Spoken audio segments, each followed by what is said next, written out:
Une vidéo porno bien dégueulasse, avec un titre insultant du genre « Grosse salope française, suce profondément », et puis qui s'exclame « Mais quelle horreur, c'est ma mère !» qui se roule en boule. Et puis moi qui arrive en pleurant, en m'arrachant les cheveux « Mon Dieu, mais qu'ai-je fait, qu'allons-nous devenir ?» Sauf qu'en réalité, ça ne s'est pas passé comme ça. La découverte de mon ancienne activité par ma fille a été un non-événement. Littéralement, un non-événement.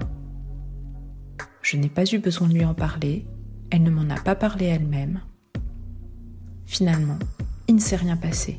Pas de drame, pas d'enfant traumatisé, pas de séance chez le psy, pas de larmes, pas de cris.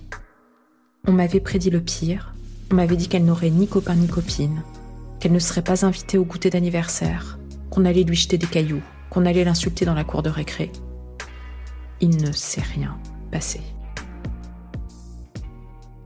Lorsque je l'ai su, je devais entrer en 4e. C'était pendant les grandes vacances.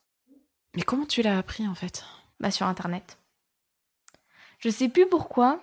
Je cherchais... T'as fait des recherches sur mon nom, non ? Un truc comme ça ? Non, en fait, je cherchais ton ancien documentaire. D'accord.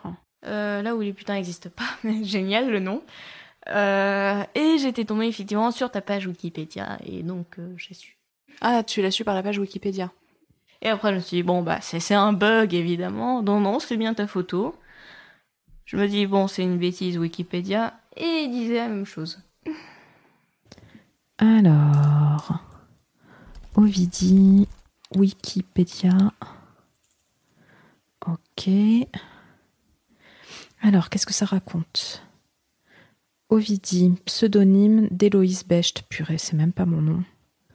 Née le 25 août 1980 à Lille, ça oui, c'est juste.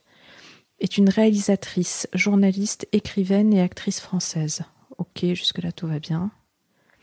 Après avoir débuté comme actrice pornographique, elle passe derrière la caméra en réalisant d'abord des films mixtes dans la veine de la pornographie féministe, puis également des documentaires.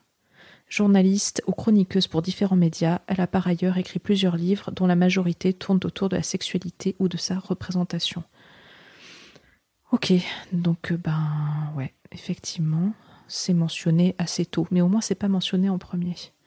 Ok, mais c'est sûr, c'est sans ambiguïté. Quand j'ai eu le test de grossesse entre les mains, j'étais très contente. Toi, j'essaye d'imaginer ta tête lorsque t'as eu le test et qu'il y a eu un gros plus. Je le sentais, tu vois, ça n'a jamais été que la confirmation de ce que je sentais déjà, donc évidemment j'étais très heureuse. Mais je me souviens que à partir du